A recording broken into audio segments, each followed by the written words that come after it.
apa yang di tahap sederhana, apa yang tak perlu, apa yang perlu bagi mereka, semua kita pegang. Jadi hakikatnya apa jadi? Inilah akan berlaku last kali walak bil kafirin. Dan ingat dalam Quran Allah sebut jelas 5 benda ni. A'daul muslimin, musuh sebenar orang Islam. Nombor 1 Yahudi. Nombor 2 Nasrani. Nombor 3 Alladiniyun, orang tak ada agama yang kita sebut etis, musyrikun, munafikun. Inilah yang disebut golongan mustakbirun, manusia-manusia yang sombong.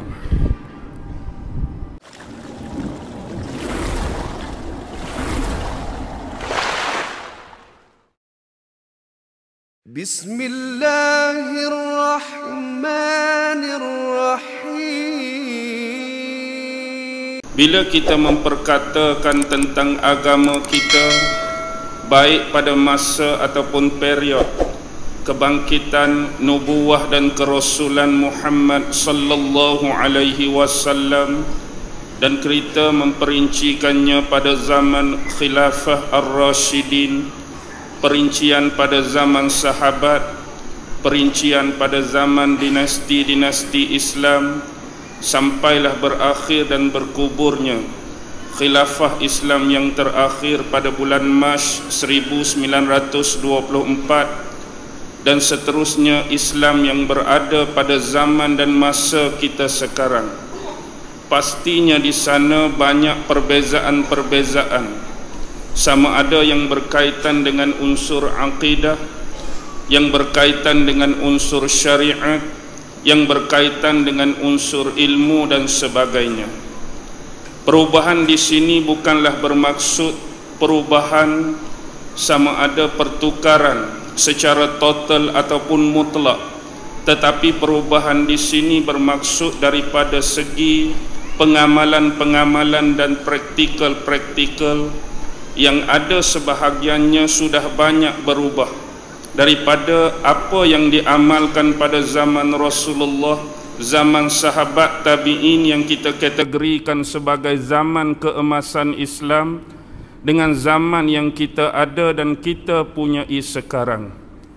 Apapun mengingatkan sebuah sabdaan hadis yang diriwayatkan oleh Imam At-Tirmizi di dalam sunannya, merujuk kepada hadis yang bernombor 2361. Rasulullah sallallahu alaihi wasallam bersabda, apa kata Nabi dan apa kata Rasulullah sebagai pesanan kepada kita umat akhir zaman, bagaimana kita nak berhubung dengan agama, bagaimana kita nak berkolaborasi dengan agama di akhir zaman. Ya'ti 'alan nasi zamanun as-sabiru fihim 'ala dinihi kal qabidi 'alal jamri. Akan datang kepada umat di akhir zaman suatu masa kelak. Ini adalah pandangan, ini adalah vision Rasulullah sebagai satu saranan dan satu pesanan.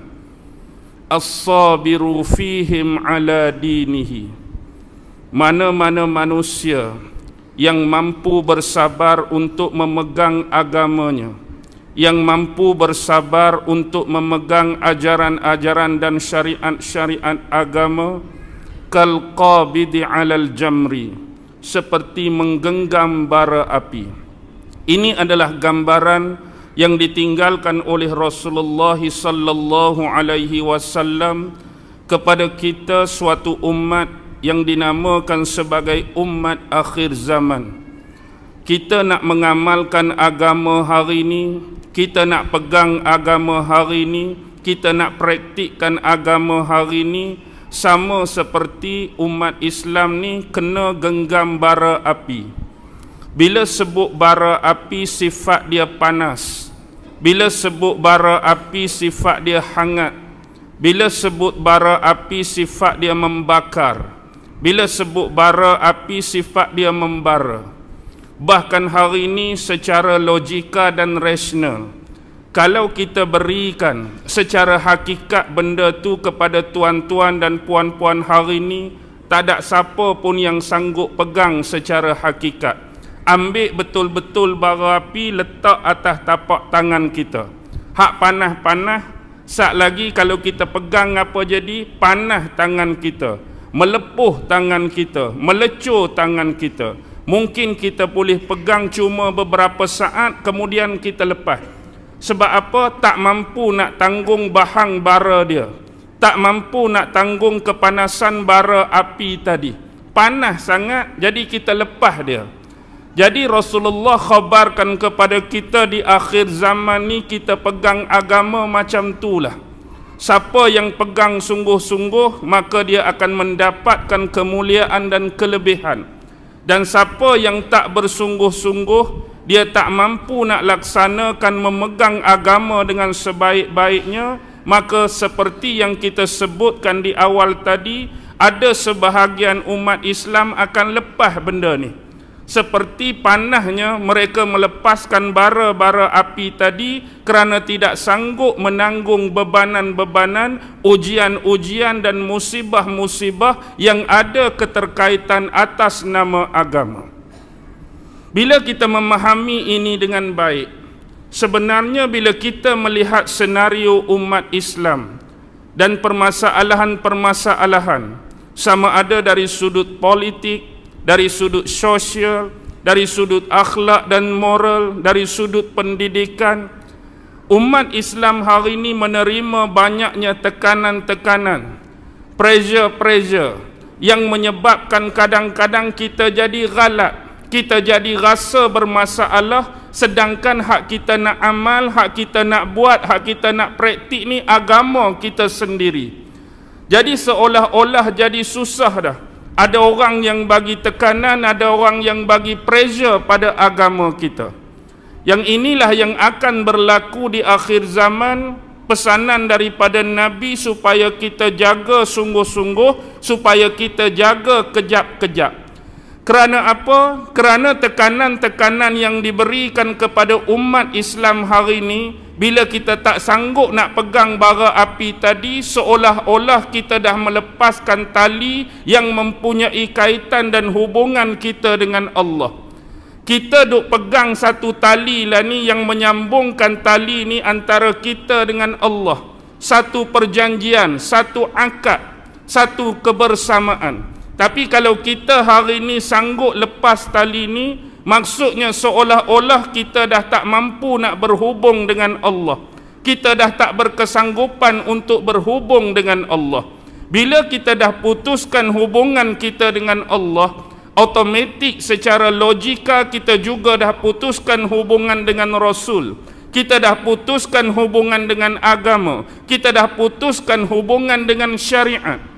Yang ingin dilakukan oleh musuh-musuh Islam di akhir zaman, tak kira dengan nama apa, tak kira dengan bentuk apa, tak kira dengan gerakan, kaedah dan teknik bagaimanapun, tujuan mereka sama, iaitu supaya anda, saya dan saudara-saudara semua melepaskan tali yang kita ni ada hubungan dengan Allah. Supaya kita lagi tak berpegang dengan agama, kita tak lagi berpegang dengan Islam itu sendiri. Malam ini saya nak bawakan beberapa contoh. Kesan bara-bara ini sudah mula membakar umat Islam. Kita lihat senario yang berlaku di seluruh dunia. Apa yang pernah terjadi kepada saudara-saudara kita yang dibantai di Iraq. Mereka dibunuh dengan sesuka hati oleh tentera-tentera, militer-militer musuh-musuh Islam, musuh-musuh Allah. Apa yang berlaku di lain tempat seperti di Afghanistan, seperti di India, seperti di Pakistan, dan yang latest sekarang yang masih belum tamat dan berkesudahan di Syria, yang masih memuncak di Yaman. Apa yang pernah berlaku beberapa minggu ataupun beberapa hal yang lepas terjadi kepada saudara kita di mana? Di Uighur kan? Di China. Sebelum tu saudara kita di Rohingya.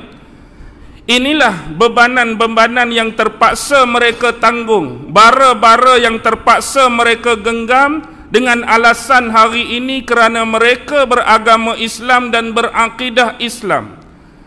soalan yang paling jujur yang patut kita persoalkan dan pertanyakan.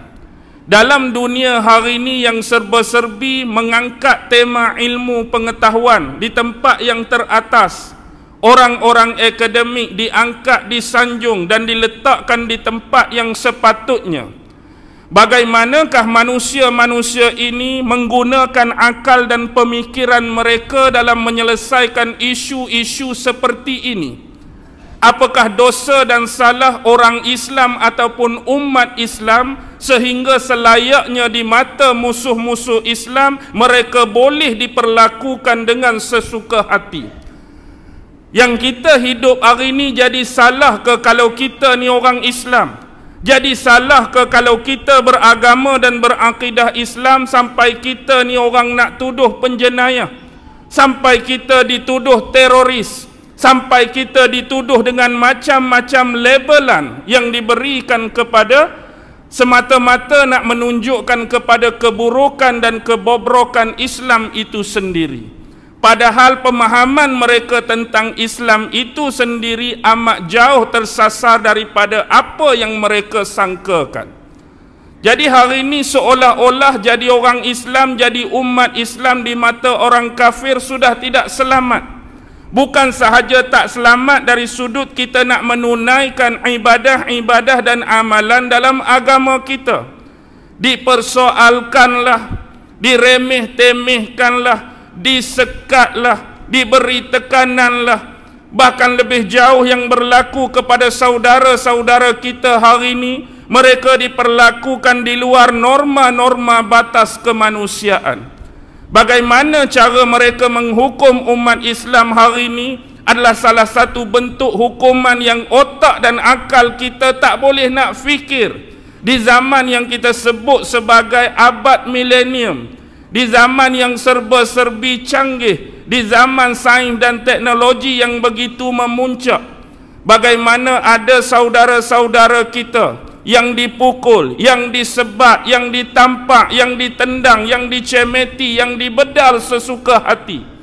Ada yang jari-jari mereka dipotong begitu sahaja. Ada yang kulit-kulit mereka dikupas. Ada yang perempuan-perempuan ini dilondehkan pakaian mereka, dibuka aib dan maruah mereka. Hari ini bila kita membicarakan tentang ukhuwah, kita nak mempersoalkan tentang ukhuwah ini, adakah kita langsung tidak mempunyai perkaitan dengan saudara-saudara kita di tempat-tempat yang disebutkan tadi? Ada, tuan-tuan. Mereka adalah saudara kita yang seakidah. Mereka adalah saudara kita yang seagama. Tetapi hari ini bila kita membicarakan isu-isu yang sebesar ini, kadang-kadang ada di kalangan sahabat-sahabat, orang-orang yang dekat dengan kita, mereka mempersoalkan dan menafikan seolah-olah ini isu dalaman sesebuah kerajaan. Ini isu dalaman sebuah negeri. Ini isu pergaduhan antara puak dengan puak yang tak ada keterlibatan dengan negara kita. Ya, mungkin ada benarnya perkataan-perkataan dan omongan-omongan tadi. Lebih jauh yang dibuat sedemikian rupa siapa? Orang Islam, umat Islam sama seperti kita. Dan lebih jauh kita perlu memikirkan benda besar ni kenapa? Alhamdulillah hari ni benda-benda macam ni Allah tak uji dan musibahkan lagi pada kita. Satu masa cuba tuan-tuan bayangkan, kita bukan sebut benda ni, kita minta benda ni nak berlaku atas kita. Tidak, tuan-tuan. Tetapi nak mengambil peringatan bahawa musuh-musuh Allah ni tak pernah berhenti. Mereka duk bersembunyi, mereka nak ambush, mereka nak serang hendap, mereka nak buat trapping, mereka nak buat jerangkap samak. Tunggu masa. Dan satu masa kalau benar-benar benda ni juga turut berlaku pada kita, dengan sesiapa kita nak minta pertolongan. Walhal bila berlaku benda yang sama kepada saudara kita, kita mengambil sikap indah tak indah. Kita mengambil sikap tak mau ambil tahu, kerana mereka ni di luar wilayah dan sempadan negara kita. Itu jugalah yang akan berlaku di suatu masa bila benda yang sama berlaku pada kita. Tiada siapa yang mampu untuk menolong kita lagi, kecuali ialah keimanan yang teguh kepada Allah, keimanan yang teguh kepada Rasul, dan keimanan yang teguh kepada agama ini. Sifat genggam bara api ni tuan-tuan, bahang dia masih lagi menitiskan darah-darah. Bukan yang terbaru darahnya, tetapi hangat darah-darah yang menitis masih lagi terbayang pada mata dan wajah kita. Seawal Rasulullah mendakwahkan agama ini secara terang-terangan, kelompok-kelompok sahabat daripada golongan pertengahan dan golongan-golongan hamba, yang mana mereka ini mempunyai tuan-tuan dan majikan masing-masing, mereka pernah merasai zaman menggenggam bara api ini dalam sejarah dan sirah Rasulullah sallallahu alaihi wasallam. Apa yang berlaku bila kita lihat yang diajarkan oleh Nabi hampir selama 13 tahun di bumi Mekah? Rasulullah hanya mengajarkan tentang akidah. Rasulullah mengajarkan tentang keimanan dan kepercayaan kepada Allah Subhanahu wa taala. Bila mereka membai'ah lafaz syahadah asyhadu an la ilaha illallah wa asyhadu anna Muhammadar Rasulullah, ini bererti mereka telah mengambil bai'ah ini dengan sebenar-benar pemahaman, dengan sebenar-benar pengetahuan, dengan sebenar-benar ilmu yang ada pada mereka. Sebab ini adalah satu akad, ini adalah satu ikatan yang begitu agung antara mereka dengan Allah dan antara mereka dengan Rasul yang hidup di zaman mereka pada masa itu, merujuk kepada Nabi Muhammad. Tetapi persoalannya, daripada pengenalan dan pemahaman yang hebat ini juga melahirkan keyakinan yang teguh, mantap dan kental. Sebab itu kita memerlukan kepada ilmu. Hari ini ada di kalangan kita yang mengucapkan syahadah semata ucapan biasa, tanpa mereka memahami dengan sebaik-baik pemahaman di sebaliknya, tanpa mereka mengenal dengan sebaik-baik pengenalan di dalamnya, yang menyebabkan akidah mereka begitu mudah goyah, akidah mereka begitu rapuh, tidak seperti kekentalan akidah yang pernah berlaku pada zaman sahabat. Inilah bahana daripada kenal punya pasal, faham punya pasal, tahu punya pasal, arif punya pasal. Daripada keyakinan yang teguh ni, mereka mampu bersabar terhadap apa yang dimusibahkan dan diujikan Allah atas mereka. Kalau nak berbicara mengenai sahabat-sahabat yang pernah terkena biasan bara api seperti ini, cukup ramai untuk kita detailkan. Tetapi malam ni saya nak menyebut beberapa nama sahabat sebagai contoh. Apa yang pernah berlaku kepada khalifah yang ketiga, Uthman bin Affan, lantaran kerana dia menerima agama Islam yang didakwahkan oleh Nabi Muhammad sallallahu alaihi wasallam. Bapa saudara kepada Uthman ni, dia pernah ikat Uthman. Dia ambil tangan Uthman, dia ikat tangan Uthman dari arah belakang, macam polis gari penjenayah. Kemudian dia diletakkan di atas tikar. Tikar orang Arab pada zaman Nabi dulu, mereka mana ada daun mengkuang. Dia jalin tikar-tikar ni daripada daun-daun tamar. Dia letak atas tikar yang dibuat daripada daun tamar, dia gulung, dia bungkus, dia ingkat pula tikar tu. Kemudian dia ikat tali pada tikar tu, dia lambung satu tali kat dahan pokok, apa jadi? Dia tarik benda tu, menyebabkan Uthman yang terikat pada tikar tadi, dia duduk terapung. Kemudian mereka cari kayu api, mereka bakar bawah tu.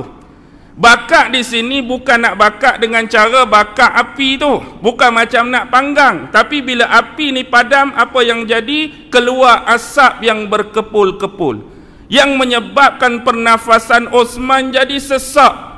Pernafasan Uthman jadi tak betul. Dengan harapan tersiksa macam ni, Uthman akan goyah, Uthman akan kembali kepada agama nenek moyang. Tetapi ternyata harapan mereka meleset. Sahabat yang bernama Osman tetap tekal dan teguh menerima penderitaan ini sampai akhirnya mereka pun frus, mereka lepas Osman macam tu.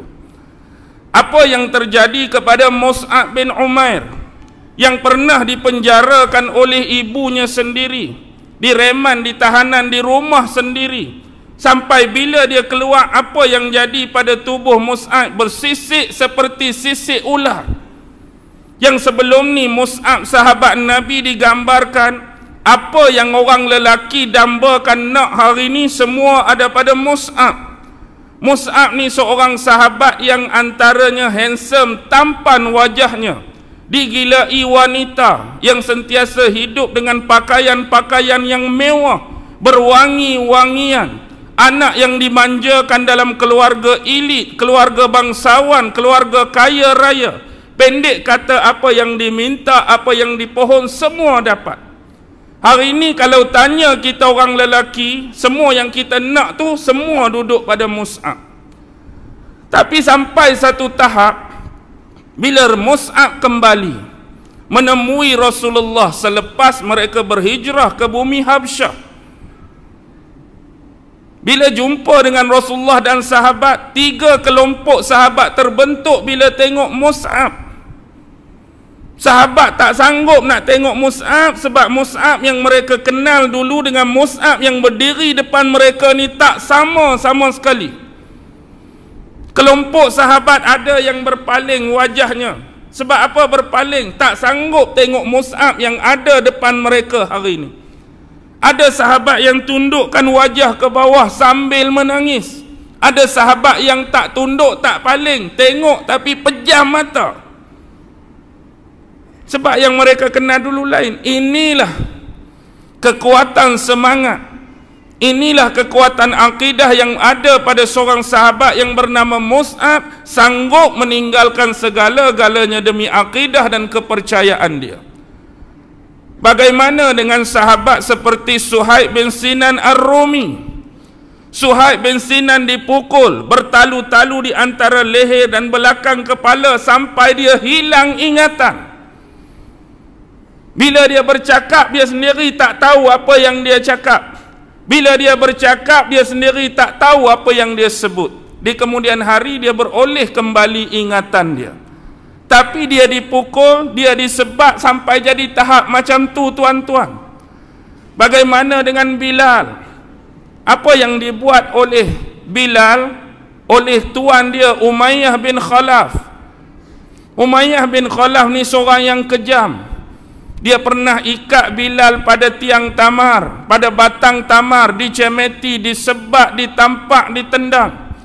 Dia pernah upah anak-anak di jalanan, dia ikat dekat leher Bilal ni satu tali. Dia suruh budak-budak heret, layaknya Bilal ni seperti binatang peliharaan, binatang tunggangan. Dibawa arak dikeliling pergunungan-pergunungan di Mekah. Sebelum dia letak Bilal di tengah padang pasir dan meletakkan batu yang besar. Ini yang terjadi pada Bilal, tapi mulut Bilal keluar apa, tuan-tuan? Ahad, Ahad, Ahad. Bukan hari Ahad. Ahad tu bermaksud Esa. Mengenangkan kepayahan dan musibah, dia tak pernah lekang mulut dan bibir dia daripada mengingati Allah Subhanahu wa ta'ala. Lantas bila ditengok oleh sahabat besar seperti Abu Bakar, Abu Bakar kesian tengok Bilal. Lalu dia buat perjanjian, dia buat deal dengan Umayyah bin Khalaf, dia sanggup nak memerdekakan Bilal dengan bayaran tertentu.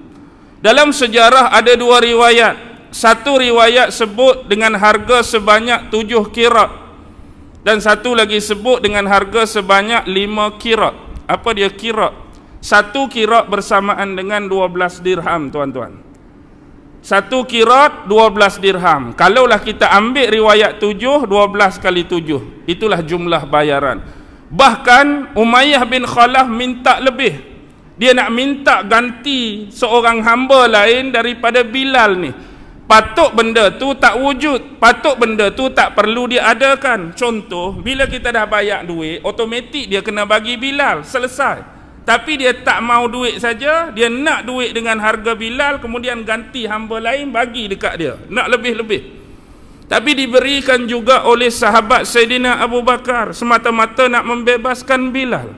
Dan akhirnya apa jadi? Di kemudian hari Bilal dimuliakan oleh Allah, dimuliakan dengan Islam, menjadi salah seorang muazzin terulung di sisi Rasulullah sallallahu alaihi wasallam. Apa yang terjadi keluarga Ammar? Semua orang tahu keluarga Ammar. Ammar bin Yasir, satu keluarga kena siksa. Dekat siapa? Dekat Abu Jahal lah.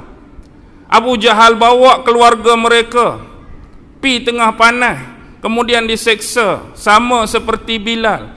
Bahkan kerana tidak dapat menanggung bebanan-bebanan yang begitu banyak, akhirnya terkorbanlah, yaitu bapa kepada Ammar, Yasir, meninggal dunia. Apa yang jadi kepada ibu dia, Sumayyah?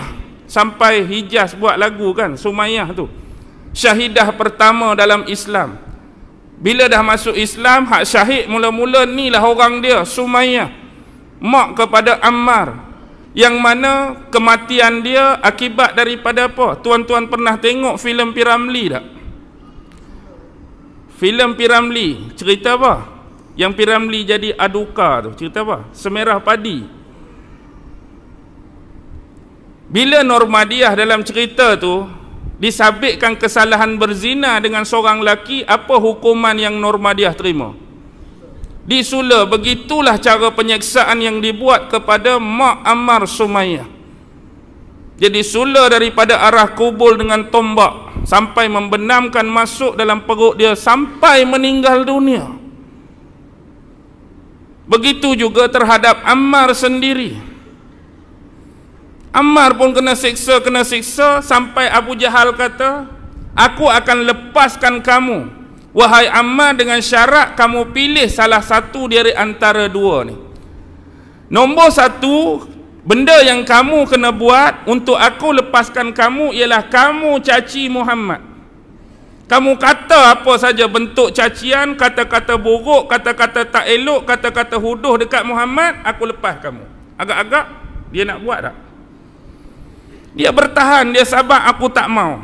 Pilihan yang kedua ialah, kalau kamu tak mau caci Muhammad, kamu kena sebut perkataan-perkataan yang mulia pada patung-patung berhala kami, terutama Lata dengan Uzza. Yang sebelum ni kamu duk asyik condemn patung kami, berhala kami, sembahan kami ni, kamu kena sebut benda-benda hak elok. Bagusnya berhala ni, bagusnya patung, mulianya Lata, mulianya Uzza, kena sebut benda mulia pasal berhala kami.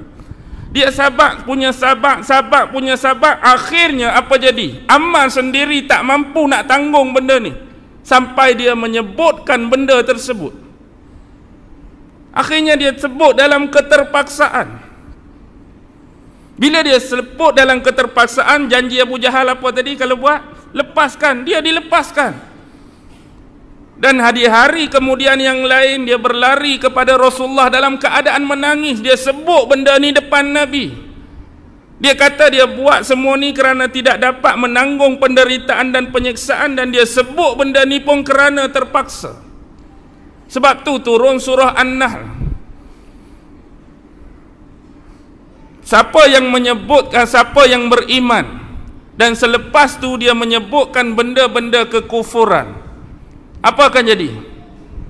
Dia akan disiksa dan diazab oleh Allah. Illa man ukriha, kecuali sesiapa yang terpaksa atau dipaksa. Wa qalbuhu mutma'innu bil iman, sedangkan hati dia yang sebenar dipenuhi dengan keimanan kepada Allah.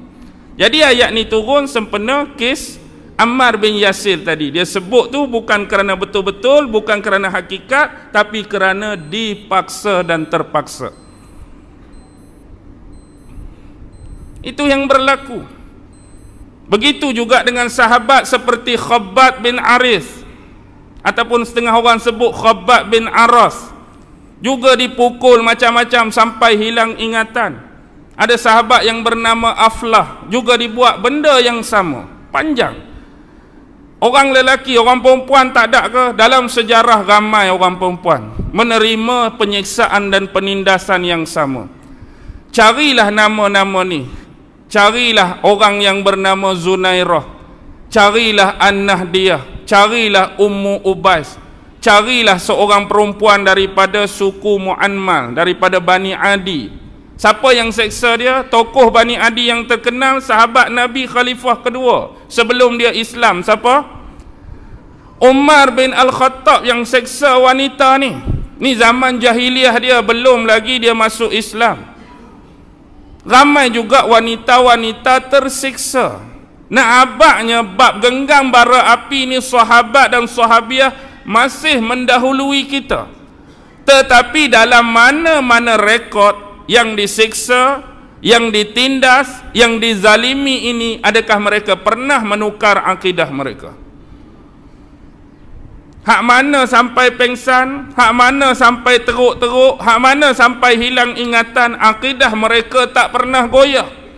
Akidah mereka tak pernah tertukar dengan ancaman-ancaman, ujian dan musibah tadi. Tapi hari ini tuan-tuan, bila berlaku benda yang sama kepada umat Islam, belum tentu lagi hal ni dapat kita jaga dengan sebaiknya. Apa maksud saya? Mungkin ada yang masih kental, sama seperti imam para sahabat dan sahabiah, mempertahankan agama dia. Mungkin ada yang jadi macam siapa? Macam Ammar tadi, mula-mula tahan, akibat tak sanggup lagi menahan penderitaan, dia ambil jalan tadi, menyebutkan sesuatu yang tidak diredai oleh Allah dan Rasul, tapi kerana terpaksa dan dipaksa. Dan sebahagian besar mungkin tak dam buat apa-apa lagi, baru ugut, okey, aku mengalah. Okey, angkat bendera putih. Okey, aku turut apa yang kamu nak. Okey, aku turuti kemahuan kamu. Tak buat apa lagi, tak seksa lagi, baru orang ugut, baru orang acah. Ini juga akan bakal berlaku sekiranya ujian dan musibah ni mengenai sebahagian besar umat Islam. Tetapi tuan-tuan, jauh lebih daripada itu. Gambaran-gambaran yang diberikan di dalam sirah Rasulullah sebenarnya cukup kita jadikan iktibar dan panduan. Tetapi malam ni kita nak pergi lebih jauh lagi. Dan saya harap benda ni perlu ada papan putih baru nampak. Tapi tak ada pun tak apalah. Cuma takut bila saya sebut satu-satu nanti dia jadi blur. Dia jadi keliru untuk tuan-tuan ingat. Sebab kalau saya tulis senang, dia nampak. Lepas tu kita akan syarah, kita akan hurai, kita akan tafsir satu-satu. Dan malam ni insya-Allah kita akan guna pendekatan daripada satu kitab yang disebut Syarah Rasmul Bayan. Kitab ni cukup terbaik untuk para da'i-da'i dan pendakwah-pendakwah yang baru nak memulakan profession mereka. Macam ustaz-ustaz muda, ustaz-ustaz baru, pendakwah-pendakwah, da'i-da'i yang nak mendakwahkan orang lain dalam lapangan dakwah, saya syurkan ini antara kitab yang sesuai untuk dibaca, untuk menambahkan ilmu dan pengetahuan kita. Apapun sebelum kita berhenti, pukul apa, Mat? 8.40. 8.40 masuk dah. Memang dah masuk pun. Jadi bila masuk berhenti teruslah. Alhamdulillah, Alhamdulillah, Alhamdulillah. Tuan-tuan, puan-puan, hadirin hadirat, muslimin muslimat yang dirahmati sekalian, InsyaAllah pada mukaddimah sesi yang kedua ini kita akan bersambung kembali dengan sama-sama meneliti dan mengingati akan terjadi suatu peristiwa dan satu keadaan yang pernah disebutkan oleh Rasulullah sallallahu alaihi wasallam, yang mana hadis ini terdapat di dalam salah satu hadis 40 peristiwa hadis akhir zaman, yaitu tentang gambaran yang diberikan oleh Rasulullah. Suatu masa akan datang berpusu-pusu bangsa-bangsa yang akan mengerumuni umat Islam sebagaimana layaknya pemakan-pemakan yang akan mengerumuni talam-talam makanan. Jadi bila berita ini digambarkan oleh Rasulullah kepada para sahabat amat memahami dan mengerti condition yang disebutkan oleh Nabi. bagaimana rakusnya, bagaimana liarnya, bagaimana bernafsunya musuh-musuh Islam ini akan datang mengelilingi dan mengerumuni umat Islam untuk dihancurkan dan dimusnahkan. Lalu pertanyaan paling awal yang dipersoalkan oleh para sahabat Nabi ialah, wahai Rasulullah, adakah bilangan kami pada waktu itu sedikit? Nampak berkerumun, nampak ramainya musuh Islam nak hancurkan kita ni, adakah kerana bilangan kita, jumlah kita masa tu sikit? Tidak, kata Nabi. Jumlah umat Islam pada waktu tu banyak, tetapi sifat umat Islam pada waktu dan masa tersebut tidak ubah seperti buih-buih di lautan. Bila tuan-tuan mempunyai kesempatan untuk datang ataupun melawat di gigi-gigi air di tepi pantai, tuan-tuan akan lihat ombak-ombak akan menolak buih-buih ini ke pesisiran pantai. Contoh yang paling mudah, kalau ombak ni tolak kuat, dia akan datang cepat. Kalau ombak ni tolak lambat, dia pun akan sampai lambat. Kalau ombak ni beralun ke kiri, dia akan pi ke kiri. Kalau ombak ni beralun ke kanan, dia akan pi ke kanan. Kalau ombak ni tarik balik dia sampai masuk ke laut pun, dia akan tertarik sekali. Maksudnya apa, tuan-tuan? Gambaran ini untuk diberi penjelasan bahawa umat Islam yang ramai pada waktu tersebut sudah tidak mempunyai pendirian dan kita sebut apa ni? Pegangan yang kemah dan kejap.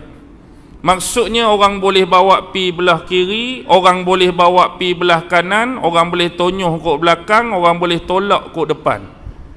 Kita ni dah tak ada macam, tak ada misi, tak ada visi, tak ada idealisme Islam yang sebenar, sampai semua bentuk-bentuk pemikiran, sampai semua bentuk-bentuk kefahaman dan pendekatan kita terhadap agama seolah-olah diajar dan ditentukan oleh manusia-manusia yang berada di luar agama kita. Dan salah satu lagi yang Nabi sebut di penghujung hadis ni, kerana umat Islam pada waktu tersebut akan tertimpa dengan satu penyakit. Apa nama penyakit tersebut, tuan-tuan? Al-wahan.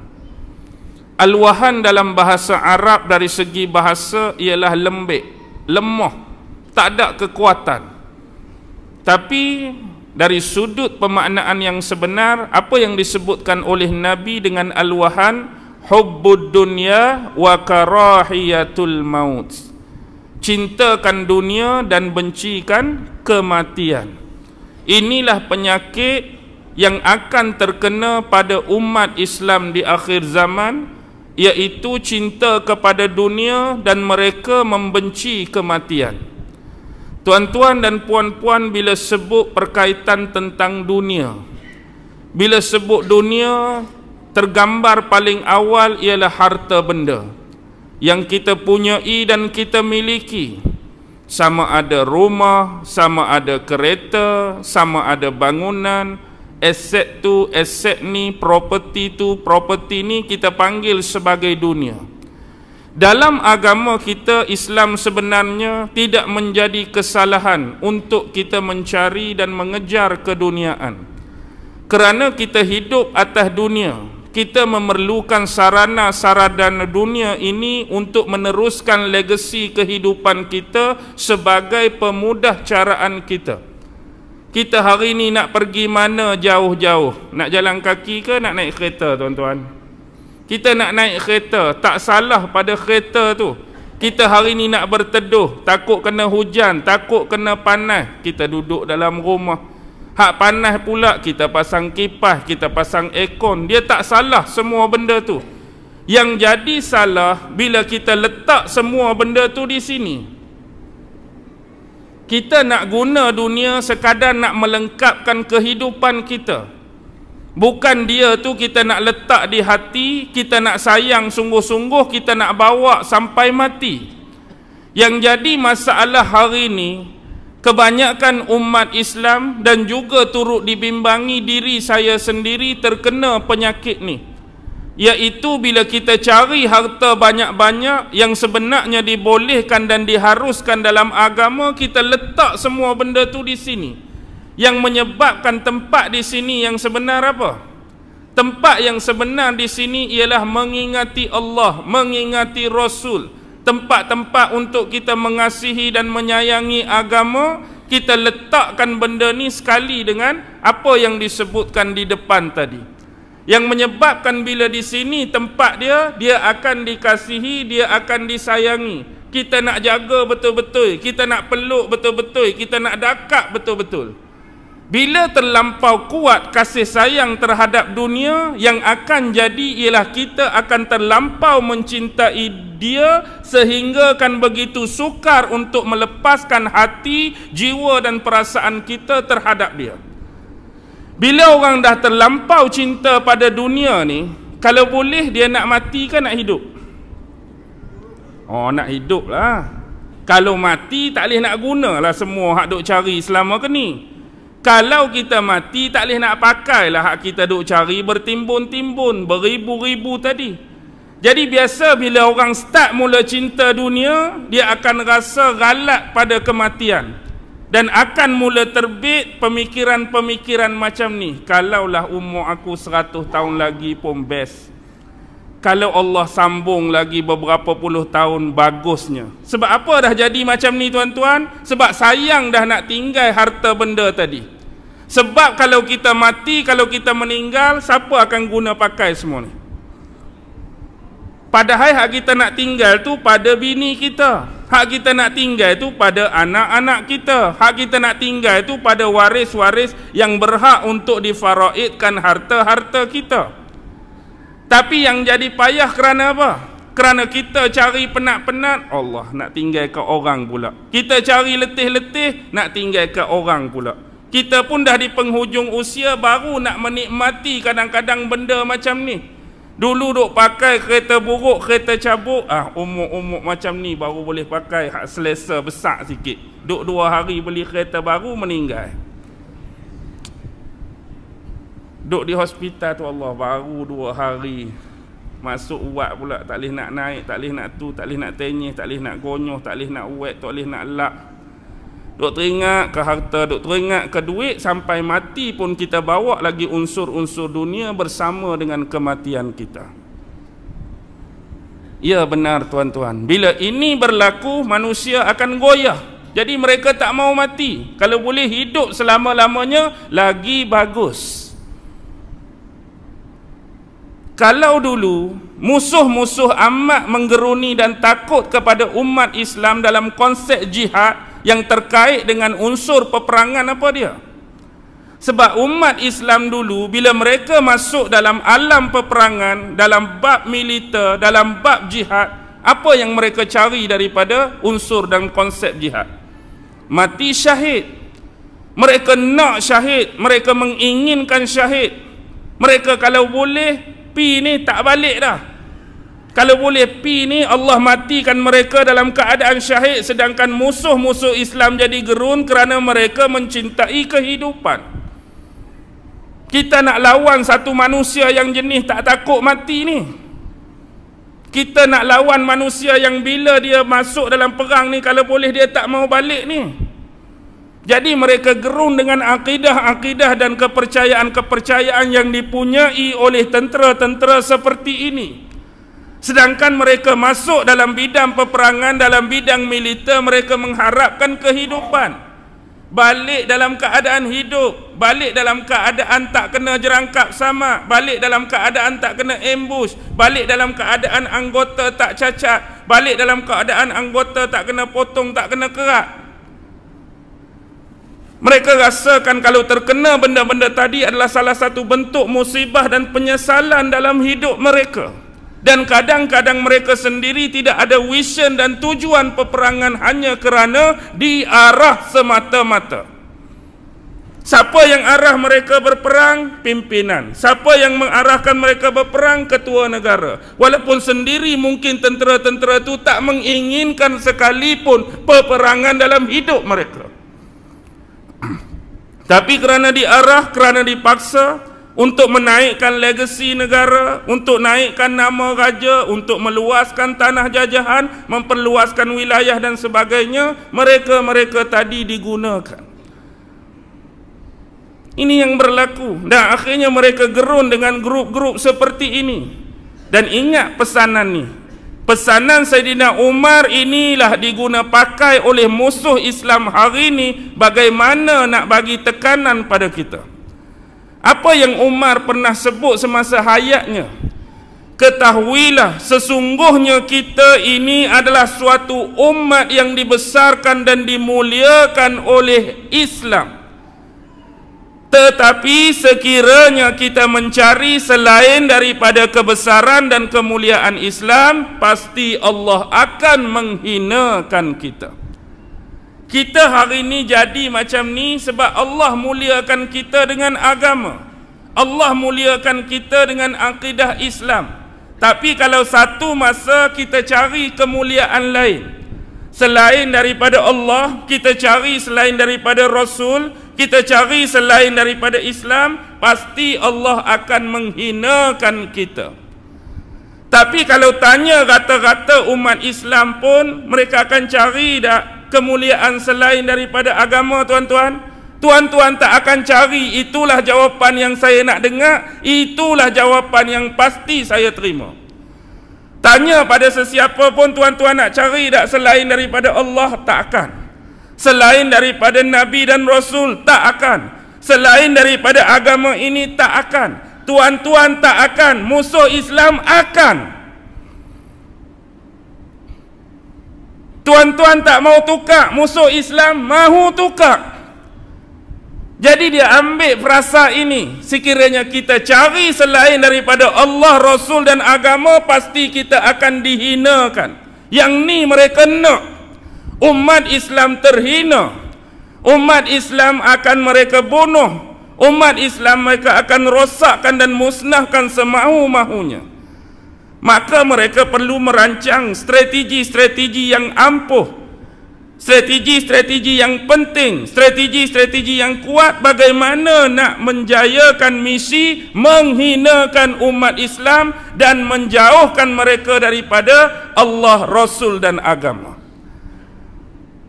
Ya benar, kita hari-hari nak meningkatkan kefahaman pada tiga tadi. Tu yang tak berhenti kita ni. Dakwah hari-hari, ustaz tu ustaz ni, penceramah tu penceramah ni, da'i tu da'i ni. Tuan-tuan pun tak berhenti. Masjid tu masjid ni, surau tu surau ni, madrasah tu musalla ni. Semata-mata nak mempertingkatkan kefahaman dan ilmu tuan pada Allah, pada Rasul, pada agama, pada syariat. Tapi orang hak kita tak kenal, yang disebut dengan istilah a'da'il Islam, musuh-musuh Islam, dia tak mau ini semua. Dia nak rosakkan kita, dia nak hancur dan musnahkan kita, maka strategi perlu dirancang. Kalau dahulu mereka menggunakan pendekatan kekerasan yang kita panggil militer ataupun askariyah dalam bahasa Arab, kebanyakan mereka tak pernah menang pun. Tengok perang Badar, menang ke kalah? Kalah. Perang Uhud kita anggap seri. Hamraul Asad kalah. Sebab tu kadang-kadang orang tuduh Islam ni zalim, kerana Islam ni disebarkan melalui mata pedang. Seolah-olah Islam ni agama paksaan, Islam ni agama ancaman. Tak masuk Islam, kami bunuh. Tak mau masuk Islam, kamu kena bayar cukai. Tak mau masuk Islam, kami paksa juga masuk Islam. Itulah gambaran-gambaran yang diberikan kepada Islam, sampai Islam dituduh apa? Teroris, penjenayah besar, agama paksaan. Tapi yang sebenarnya perang Badar, siapa serang siapa, tuan-tuan? Siapa yang mulakan dulu? Ya, memang pada awalnya rancangan Rasulullah cuma nak sekat dan menakut-nakutkan kafilah Abu Sufyan yang baru balik berniaga, yang melalui jalan pesisiran Madinah. Memang Nabi tak ada niat nak perang pun, cuma nak tunjukkan kekuatan. Dulu kamu halau kami, dulu kamu usir kami, kami dah ada kekuatan hari ini. Jadi mereka berjaya ditakutkan sampai mereka berjaya balik. Tapi mereka tak puas hati, mereka datang dengan bala tentera. Jadi tanggungjawab Rasulullah dengan sahabat, bila orang apa dia tu panggil, bila orang memberi kita merasa, bila orang apa satu lagi tu, bila orang cabar kita terima. Peperangan berlangsung, perang Uhud, siapa datang dulu? Depa juga, sebab tak puas hati kalah perang Badar. Depa juga, sebab semalam seri tak puas hati, esok kan terusnya terjadi peperangan tuan-tuan. Selepas perang Uhud, esok tu nama dia perang Hamra'ul Asad. Cuma kita jarang cakna dengan perang ni, kalah juga, balik juga. Lepas tu hak lain tu kerana apa? Adakah kerana Islam paksa? Tak. Kita berperang kerana pengkhianatan perjanjian. Bani Quraizah mengkhianati janji dengan orang Islam, perang. Bani Nadir mengkhianati janji, perang. Bani Qainuqa khianati janji, perang. Lepas tu mereka pula, orang Madinah ni, pi pula panggil orang tu, panggil orang ni, akhirnya mewujudkan tentera bersekutu. Perang Ahzab pula. Dulu sama-sama janji nak bantu Islam, tiba-tiba dia pergi panggil orang luar, mereka jadi tentera bersekutu nak ganyang Islam. Kita yang zalim ke? Kita yang teroris ke? Kita yang mengancam orang ke? Tapi kalaulah benda-benda ni berlaku dalam sejarah, siapa yang naik? Umat Islam dan agama Islam. Jahatnya umat Islam, terorisnya umat Islam, penjenayahnya umat Islam. Lepas tu nama agama Islam lah. Islam ni agama yang radikal, agama yang ekstrim, agama yang dipenuhi dengan pertumpahan darah, agama kekejaman. Bila kita lihat dalam sejarah, asal penduduk Amerika dulu orang apa? Asal pribumi Amerika orang apa? Adakah orang Amerika sekarang? Tak. Orang Amerika tu, mereka memanglah halau, mereka buat macam-macam. Tapi bila mereka buat, pernah tak dinisbahkan perbuatan mereka atas nama agama? Atau masa tu orang yang halau tu memang Allah diniyun etis?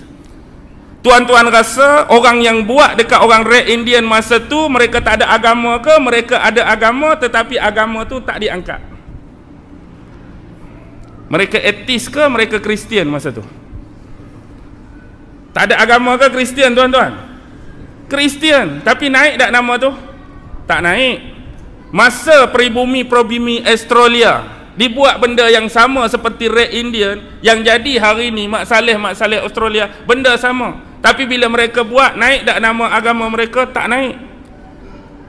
Dalam sejarah Perancis, dalam sejarah Britain, dalam sejarah di Spanyol, paling banyak tak naik nama agama, tak naik pemeluk agama.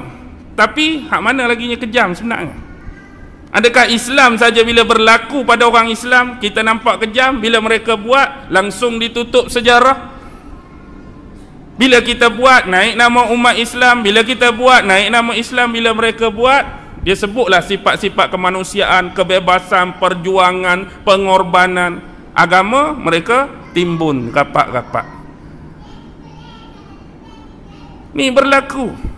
Kalau nak kira jahat ni, siapa pun boleh jadi jahat tuan-tuan. Seseorang akan jadi jahat bila dia gulu, bila dia melampaui batas, dia jadi radikal, dia jadi ekstremis. Sesiapa pun, orang Islam sekalipun, walaupun sebenarnya tak mengajarkan ekstremis, radikal, kekejaman, teroris, kalau dia terlebih had, apa jadi? Jadilah benda tu. Jadilah benda yang orang tuduh macam-macam, ISIS ke, Daesh ke. Ni hak melampau. Jadi bila melampau, satu je keburukan dia. Hak naik nama siapa? Sebab kita tu orang Islam akan naik nama Islam. Padahal Islam sendiri ajak ke buat benda tu? Hak mereka buat? Tak ajak. Tapi mereka melampau daripada acuan agama, tapi yang naik. Padahal berlambak lagi teroris-teroris, ekstremis-ekstremis, radikal-radikal atas nama Buddha, atas nama Hindu, atas nama Yahudi, atas nama Kristian. Tapi tak naik. Apa yang berlaku sejak abad berabad sejarah tak pernah lupa sampai hari ini yang Zionis buat kat Palestin. Siapa pernah tuduh Zionis teroris? Dunia pernah cap mereka teroris ke? Tak pernah pun. Dunia pernah cap mereka penjenayah ke? Tak pernah pun. Dunia mereka pernah cak mereka penjahat? Tak pernah. Kenapa ada dualism di sini? Kenapa pilih kasih? Kerana apa? Why? Sebab iklam ada dengan mereka. Apa dia iklam? Informasi. Apa dia iklam? Penyiaran. Apa dia iklam? Media mainstream. Jadi pelaporan yang diberikan mungkin berlaku berat sebelah. Mungkin fitnah memfitnah. Mungkin cerita tak betul dibetulkan. Mungkin cerita sebenar ditutup. Sebab hari ini dalam dunia global, siapa yang boleh pegang informasi media, dia akan boleh kawal dunia. Betul atau tidak kenyataan macam ni? Betul. Tuan-tuan boleh kawal dunia. Dengan berita-berita palsu tuan tabur dan viralkan dalam masyarakat, berkemungkinan orang percaya dengan cerita tu. Cerita tu tak ada asas pun, cerita tu tak betul pun. Tapi dengan buat kerit, gaya penceritaan, gaya tulis apa menyebabkan menimbulkan kepercayaan orang pada cerita yang kita tabur dan viralkan. Oh, dia ni tak sangka betul buat kerja macam ni. Padahal tak ada kena mengena pun hak orang tu. Dia edit muka tu, ambil muka orang ni. Jadi menyebabkan kita percaya. Jadi orang berimam ke, kopiah ke, sorban ke, dia tak kira siapa. Dia termakan saja, memang itu adalah kejayaan bagi mereka. Baik tuan-tuan, bila kita tengok asas yang pertama mereka nak buat melalui cara kekerasan memang tak mampu dah. Sejarah kalau lawan orang jenis berani mati ni memang hampirlah kita. Cara ialah kita pakai ikut apa? Pemikiran, intelektual, kita masuk kebudayaan. Yang inilah istilah dalam bahasa Arab disebut ghazwul fikri. Apa dia? Serangan pemikiran. Kita manipulit dia punya pemikiran, kita manipulit dia punya logika dan rasional, agar mereka tidak lagi berpegang dengan fundamental Islam mereka dengan sebaik-baiknya. Maksudnya dengan manipulasi daripada cerita-cerita kita menyebabkan mereka mula goyah dan tak mau lagi berpegang dengan dasar-dasar dan base-base agama mereka sendiri. Contoh, kalau dulu tujuan utama yang mereka nak hasilkan ialah al-ummah al-jahiliyah. Mereka nak menghasilkan umat Islam yang jahil. Maksud jahil di sini apa maksud dia? Bukan jahil tak reti ABC, bukan jahil tak reti alif bata sampai ya, bukan jahil kerana tak reti baca, bukan jahil kerana tak reti tulis, bukan jahil kerana tak reti mengira dan sebagainya.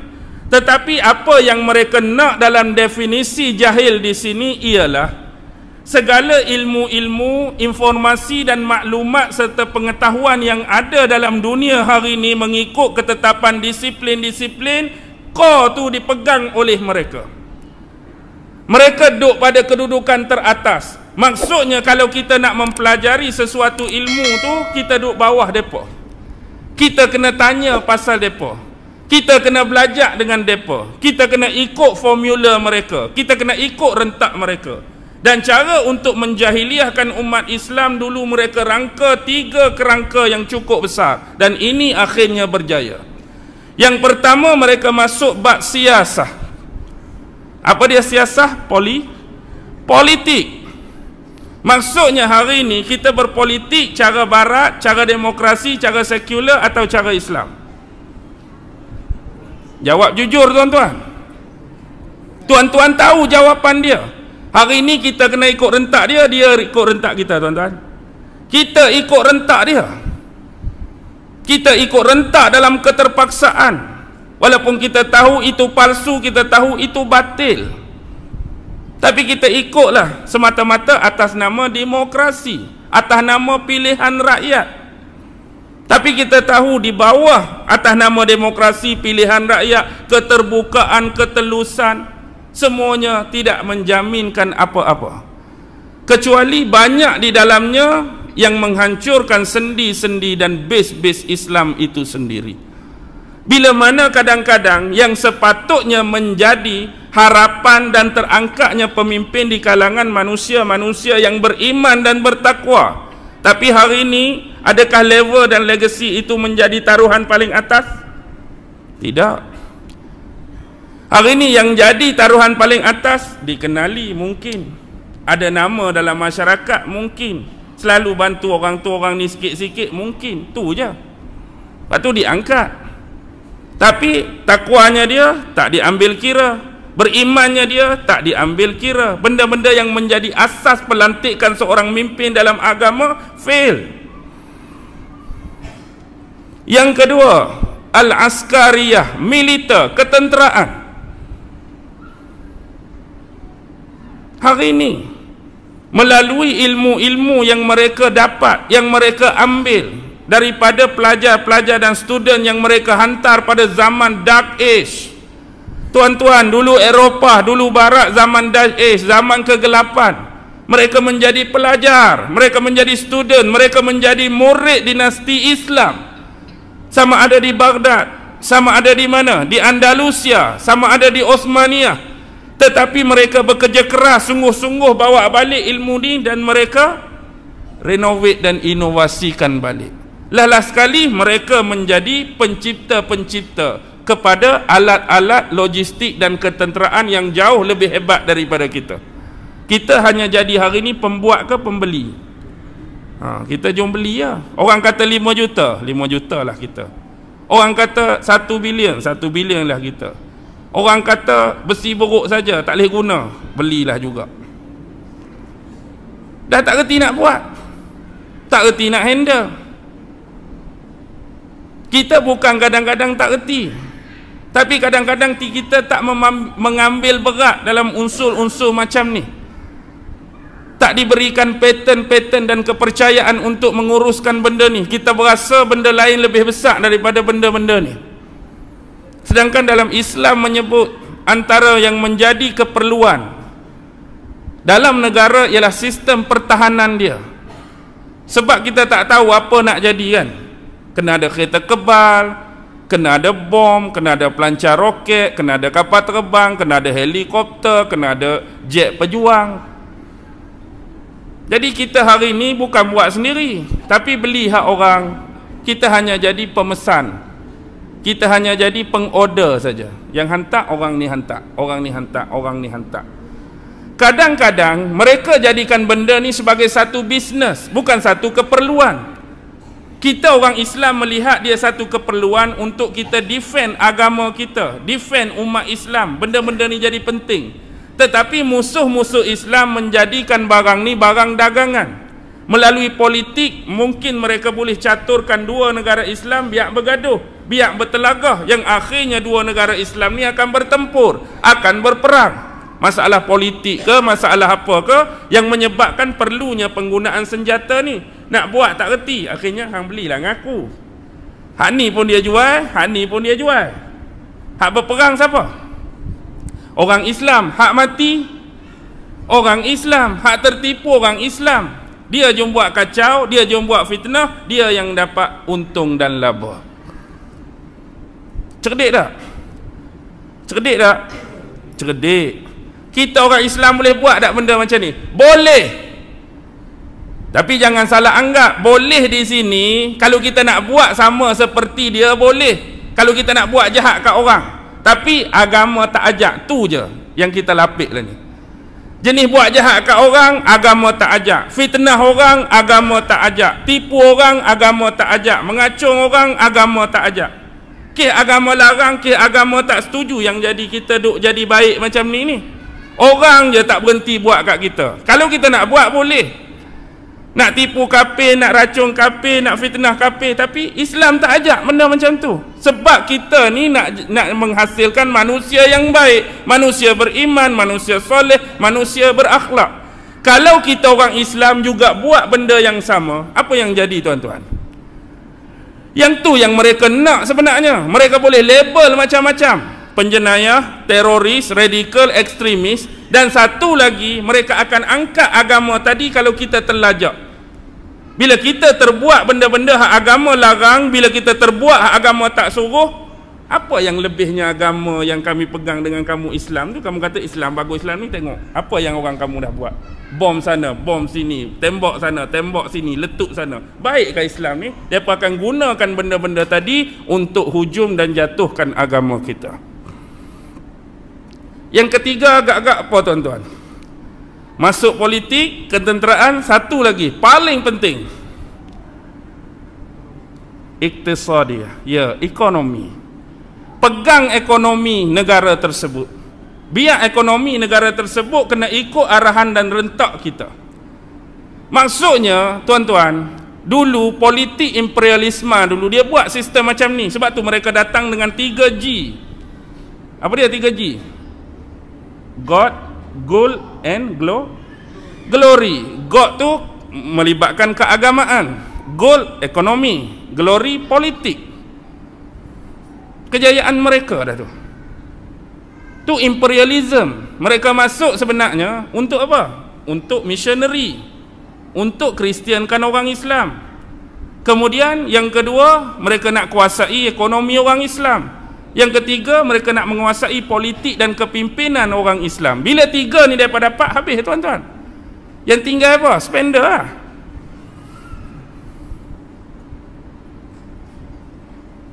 Tapi hari ini tuan-tuan boleh lihat pergerakan ke arah itu makin jelas. Politik nak pegang, ekonomi lama dah pegang. Kita pun duk bergaduh, pun baru nak start. Belilah produk orang Islam, belilah produk orang Islam. Produk orang Islam lama dah ada hak keluar, tapi tak ada orang nak beli pun. Ni duk berasa bahaya ni, baru kita nak up balik. Tapi tak apalah, maksudnya tuan-tuan dah sedar. Bila orang pegang ekonomi, siapa yang boleh pegang harga, tuan-tuan? Depa lah. Maksudnya kita kata, okey, kerajaan akan letakkan, ni contoh saja, jangan libatkan mana-mana. Kerajaan akan letakkan harga gula RM2. Tak boleh RM2. Kami nak pengusaha-pengusaha gula, kami nak up RM3. Kami nak up RM3. Kami tak mau ikut kerajaan tetapkan RM2. Last kali dia buat 3. Bila kita bagi, bila kita pi rush, kita pi nak tangkap, apa jadi?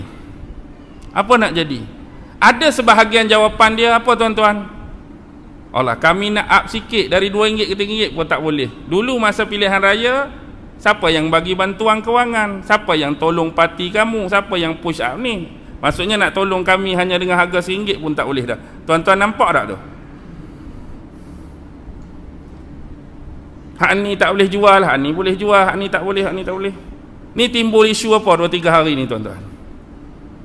Timbul isu apa? Isu merokok di tempat awam tak? Tapi ingat orang tua-tua kata orang merokok ni apa jadi? Dekat nak mati apa jadi? Golongan-golongan perokok ni dekat nak mati, dia akan rasa panas, tuan-tuan. Senyap semua pasal apa?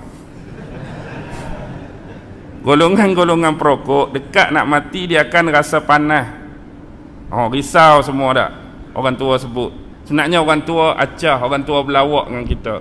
Bukan waktu kita nazak nak mati tu jadi rasa panas dah. Sebab bila kita hisap rokok, mula-mula kita cucuh, api tu jauh lagi dengan tangan. Tapi bila api rokok tu nak mati, bukan tuan nak mati, rokok tu nak mati, api tu dekat dengan jari. Sebab tu rasa panas. Rokok nak habis kan dekat dah dengan jari bara dia. Jadi orang yang merokok dekat nak mati, rokok tu nak matinya.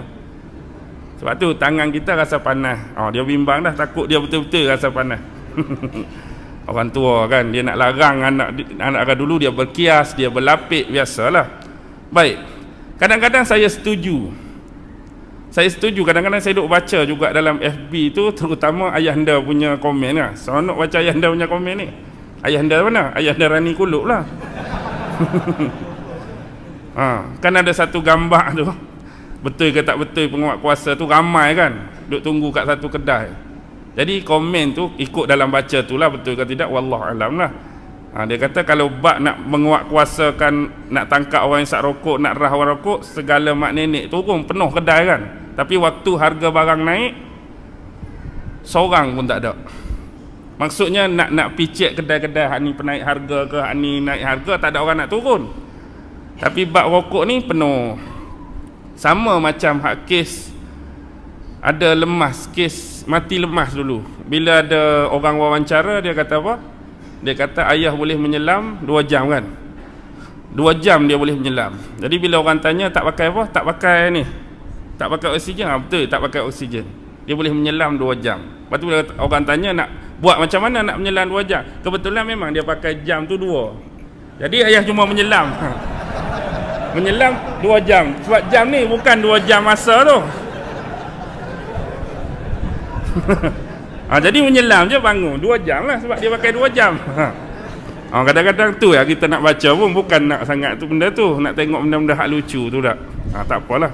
Hak ni nama lepas dah yang dah saman saya pula.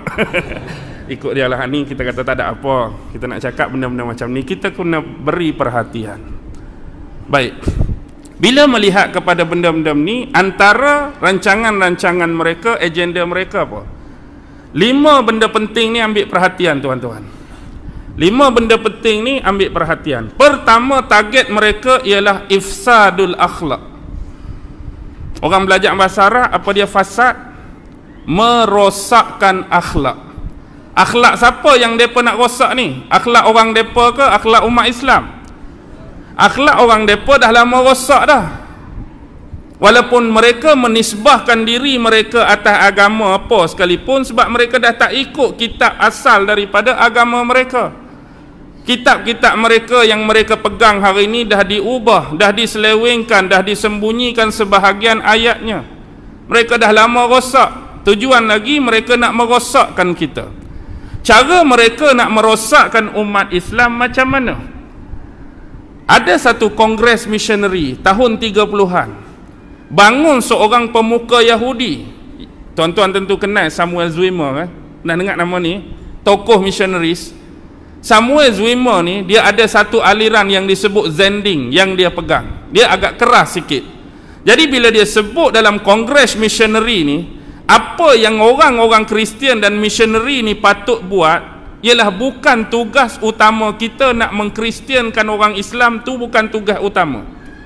Kerana bila kita berjaya mengkristiankan orang Islam, itu adalah kemuliaan bagi mereka sebenarnya. Mereka tak layak pun dengan agama mulia yang kita pegang ni untuk mereka jadi Kristian. Ini berlawanan dengan konsep missionary yang dibawa oleh aliran lain. Tetapi yang patut lebih besar daripada kita ialah bukan nak mengajak Islam kepada Kristian. Yang kita nak supaya mereka ni jauh dengan pencipta mereka dalam kehidupan mereka. Poin dia apa? Nak memutuskan manusia dengan agama yang dia pegang. Dengan bahasa mudah, nak menjauhkan umat Islam dengan agama Islam. Biar dia dipanggil orang Islam, tak ada masalah. Dia nak beragama Islam, tak ada masalah. Tetapi pengamalan praktikal Islam dalam kehidupan harian jauh daripada yang sebenarnya diajar dalam agama. Hari ni dia nak bangga dia orang Islam, tak kisah. Dia nak kata dia beragama Islam, tak kisah. Tapi biar hidup dia dengan agama dia tu jauh. Dia kata Islam tapi seluar pendek, okey dah kita. Biar dia nak mengaku Islam pun. Islam rambut rebang macam singa laut, tak apa.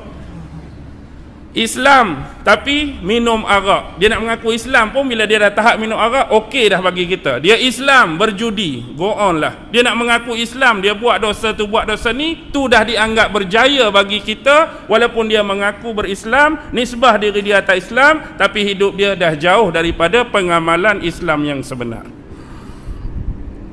Tu cara mereka buat dari sudut ifsadul akhlak.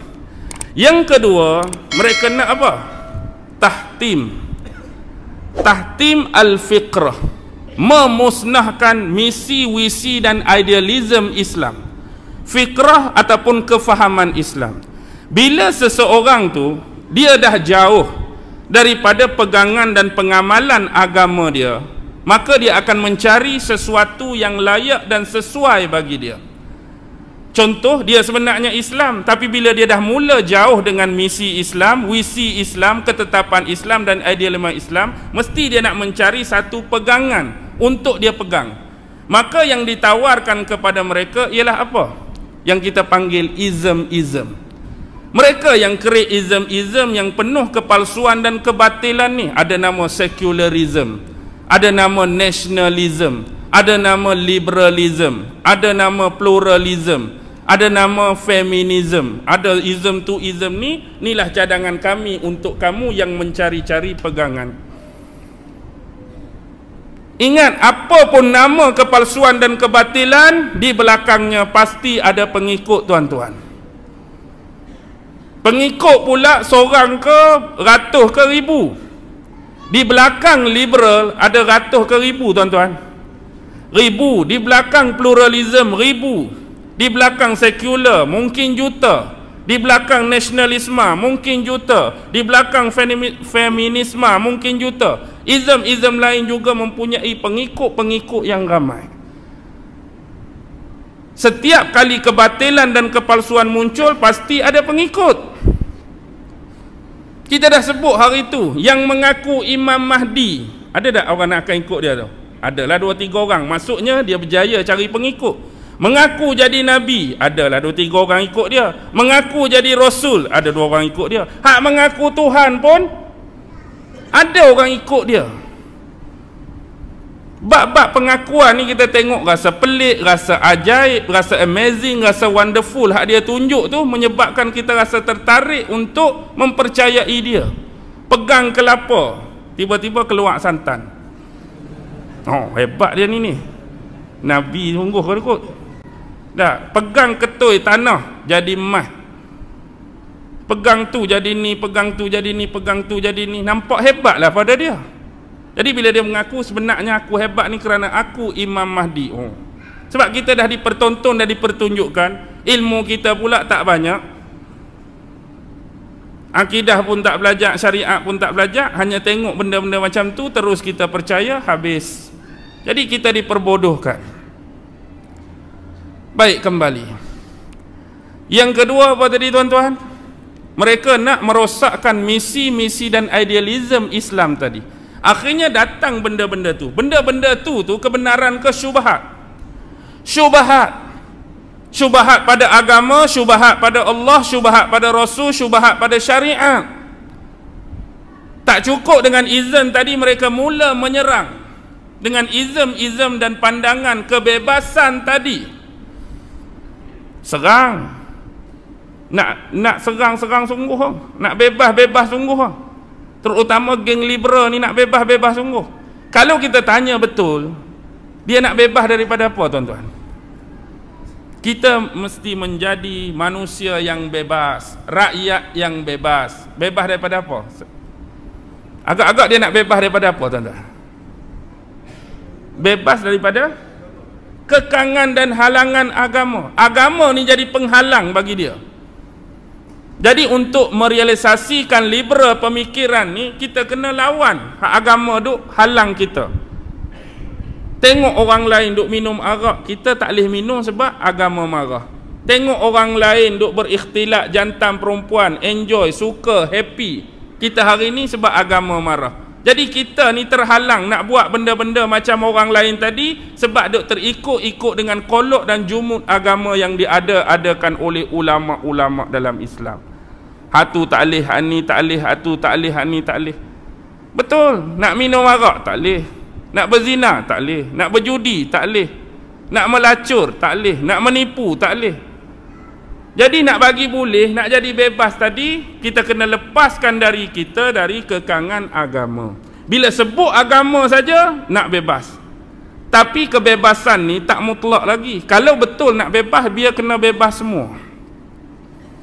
Anda tidak akan dikatakan sebagai liberalism yang original hanya kerana nak bebas diri daripada agama. Tentang hal-hal keduniaan, kenapa anda tak mahu diri anda juga dibebaskan? Ni agama kata tak boleh minum. Kena boleh minum lah. Tak boleh berjudi, kena bagi boleh berjudi. Kalau jujur tanya tuan-tuan, yang tuan-tuan laju lari derah dekat lebuh raya tu, kalau boleh nak ada saman ke tak ada saman? Secara jujur. Kalau boleh nak ada AES ke, baik tak ada. Kalau boleh kita nak bebas, kereta aku beli sendiri, road tax aku bayar sendiri, ikut akulah nak lari 180 ke 200, aku nak bebas. Pasal apa aku lari 120 kena saman? Tak bebas lagu ni. Batalkan saman. Dia bercakap pasal ni tak, tuan-tuan? Dia nak bercakap hak agama je. Hak ni kalau dia kena, dia pun bayar saman. Dah kata nak bebas tadi, pilah pejabat JPJ, bangkang sebangkangnya, bawalah spanduk. Kami berarak kerana kebebasan, kami nak batalkan. Ikut kami lah nak lari berapa laju pun. Ni apa nak hak-hak, apa nak sekat-sekat, apa nak tangkap gambar. Saya pergi tangkap gambar kedai Cina RM10 4 keping. Tangkap gambar ni 300.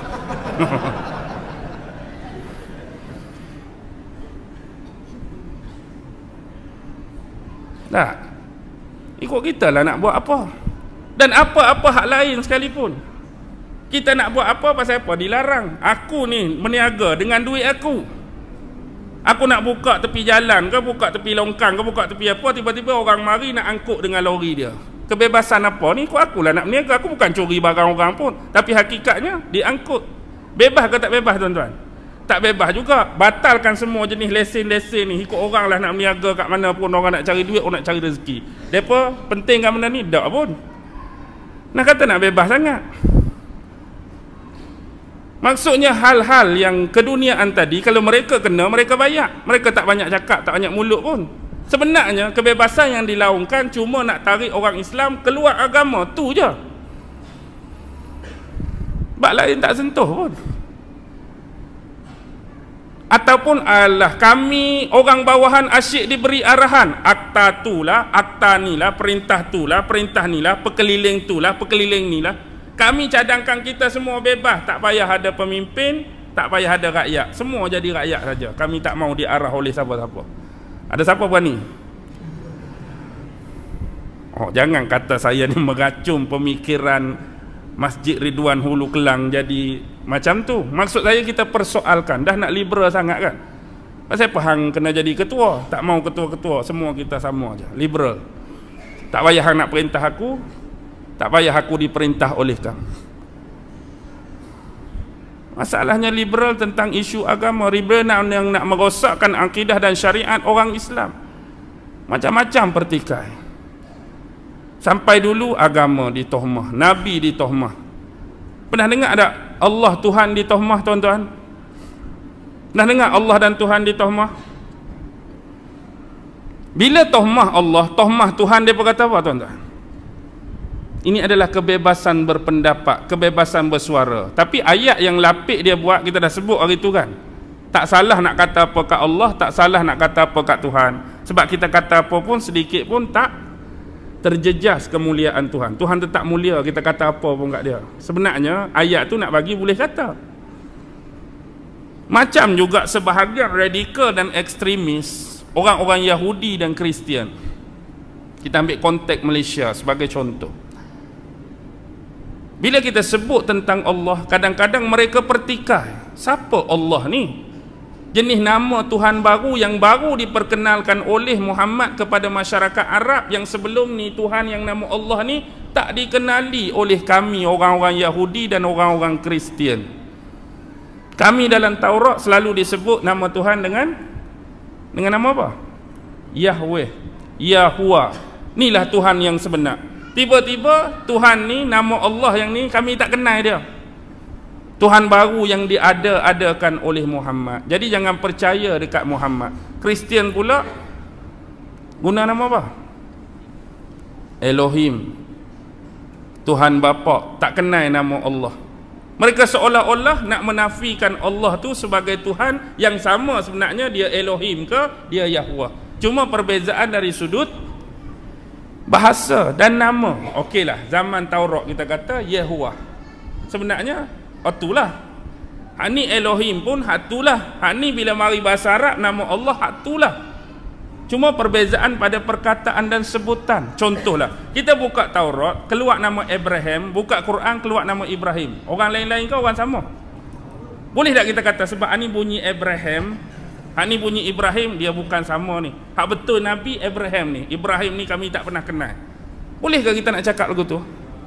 Tak boleh. Sebab sebutan lain pun dia merujuk kepada Nabi yang sama. Zaman dulu hang nak panggil Yahweh, Yahuwah ke, nak panggil Elohim ke, kami panggil Allah ke, dia sama.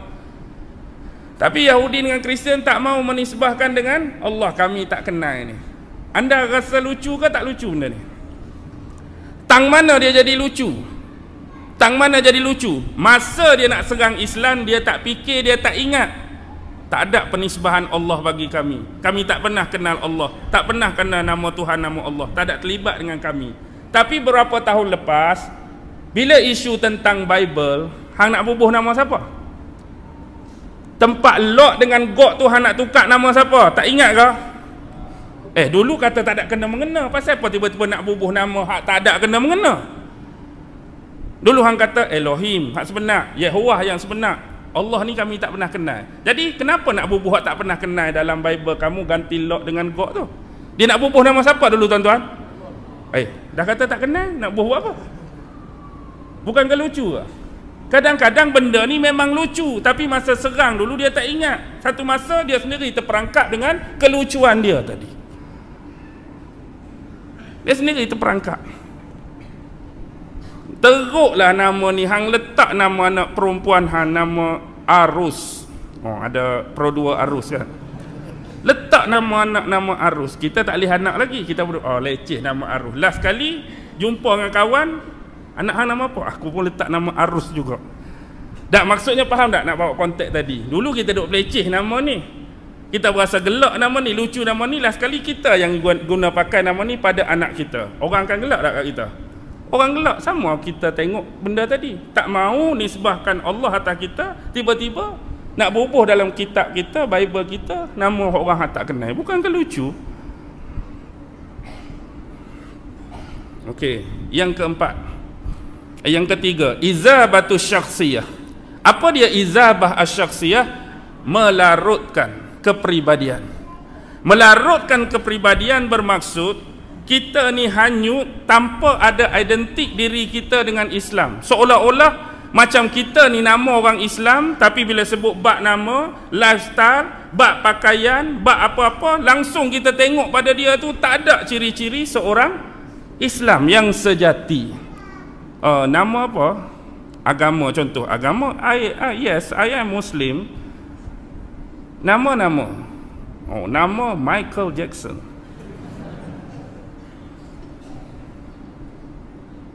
Nama macam nama penyanyi contoh. Pakaian pula lagu mana? Baju rambu-rambas, seluar pendek. Maksudnya pada lifestyle dia, pada pakaian dia tidak mencerminkan seorang Muslim. Kemudian pada apa? Pada kehidupan dia. Nak kata tadi dia sebut Islam, tapi tak semayang. Sebut Islam, tapi bila bulan Ramadan tak puasa. Sebut Islam, harta banyak, tak mau bayar zakat. Sebut Islam, melancung tempat lain boleh, niat nak pergi Mekah, tak ada langsung. Ada tak manusia-manusia macam ni tuan-tuan? Jujur jawab. Memang ada. Nama Islam, menisbahkan diri pada Islam, tapi yang macam kita sebut di depan, pengamalan dan praktikal tak ada pada dia. Sebab apa tuan-tuan? Kita dah dijauhkan. Akhirnya kita berasa Barat lebih hebat. Sebab memang kita akan nampak Barat lebih hebat sebab kita dimasukkan apa? Era westernisasi. Barat adalah segala-galanya. Tengok, dari sudut penciptaan, Barat jauh lebih hebat daripada orang Islam. Dari sudut politik, mereka lebih terbuka, mereka lebih telus, mereka lebih jujur. Dari sudut siasah, dari sudut ekonomi, mereka jauh lebih besar pada kita, lebih tu, lebih-lebih. Jadi bila masuk cucu era westernisasi, kita menganggap Barat adalah segala-galanya, Barat adalah percontohan, sampel bagi kita. Maksudnya bila tengok lagu ni apa jadi? Allah, kunonya orang Islam, lemahnya orang Islam. Benda macam ni pun tak reti nak buat. Benda macam ni pun tiru kat orang ke? Benda macam ni pun kena beli ke? Benda macam ni pun tak boleh nak create ke? Siapa yang menjadikan kita demikian? Ada dua faktor. Kadang-kadang bila kita sebut musuh-musuh Islam nak orang Islam macam ni, hak jenis pemikiran satu lagi dia sebut apa? Kadang-kadang kita ni selalu duk sebut musuh je buat kat kita. Kita sendiri apa yang kita dah buat? Ni jawapan dia. Satu lagi, kita sendiri tak ada kesungguhan untuk mengubah diri kita. Kita duk berasa selesa dengan takat jadi pembeli, selesa dengan takat jadi pengorder, selesa dengan apa yang ada sekarang. Kita bukan nak jadi pengeluar, kita bukan nak jadi pencipta, kita bukan nak jadi inventor. Jarang orang Islam ada sifat macam tu kecuali menjadi pengguna selama-lamanya.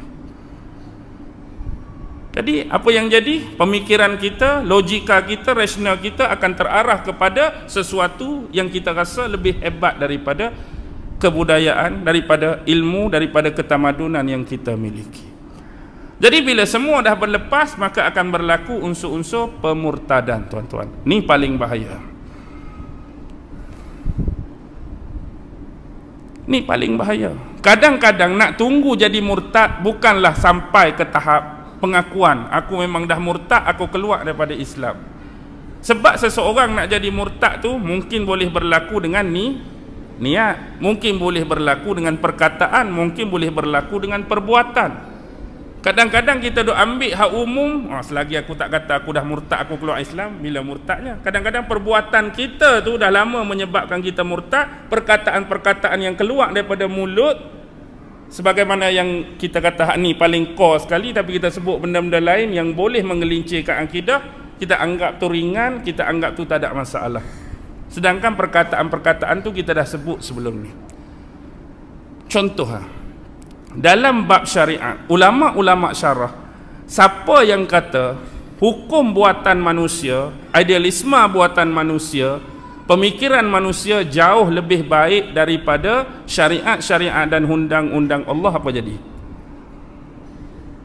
Hari ini kalau seorang sebut pemikiran manusia, ideologi manusia, pemikiran manusia ni jauh lebih baik daripada undang-undang ataupun syariat yang diturunkan oleh Allah kepada Nabi Muhammad. Jatuh ke tak jatuh, tuan-tuan? Perlu tak sampai dia kata saya dah murtad, saya keluar agama baru nak jadi murtad? Benda-benda macam ni boleh menggelincirkan, tuan-tuan. Allah itu ada tandingan. Aku mana, tuan-tuan? Allah tu ada satu lagi yang mempunyai kekuasaan yang sama seperti dia. Dua-dua ni kalau bergaduh, dua-dua ni kalau challenge, seri. Tak boleh menang, tak boleh kalah. Aku mana, tuan-tuan?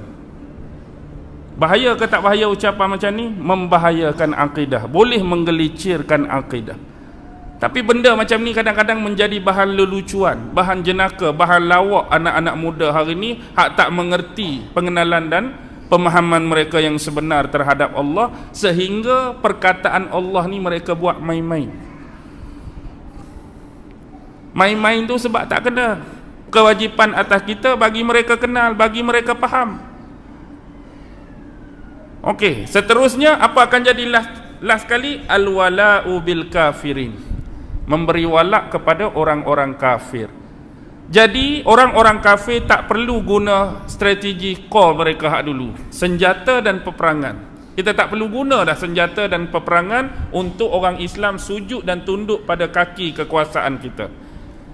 Bila kita dah berjaya dari sudut ghazwal fikri tadi, sama ada politik, sama ada ekonomi, sama ada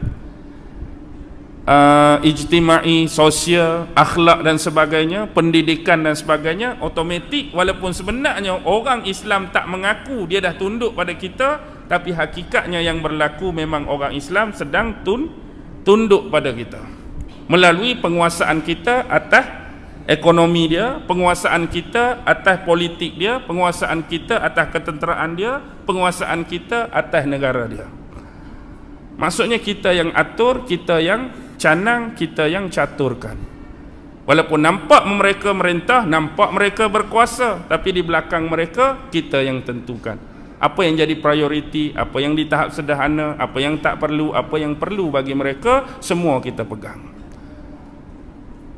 Jadi hakikatnya apa jadi? Inilah akan berlaku last kali walak bil kafirin. Dan ingat dalam Quran Allah sebut jelas 5 benda ni. A'daul muslimin, musuh sebenar orang Islam. Nombor 1 Yahudi, nombor 2 Nasrani, nombor 3 Alladiniyun, orang tak ada agama yang kita sebut etis, musyrikun, munafikun. Inilah yang disebut golongan mustakbirun, manusia-manusia yang sombong. Automatically sombong pada Allah lah. Kalau dia tak sombong pada Allah, dia akan cari Islam. Dia tak sombong pada Allah, dia akan bersama Allah dan Rasulnya. Tapi bila dia membelakangkan Allah, membelakangkan Rasul dan agama, automatik mereka adalah golongan-golongan mustakbirun yang dikatakan sombong.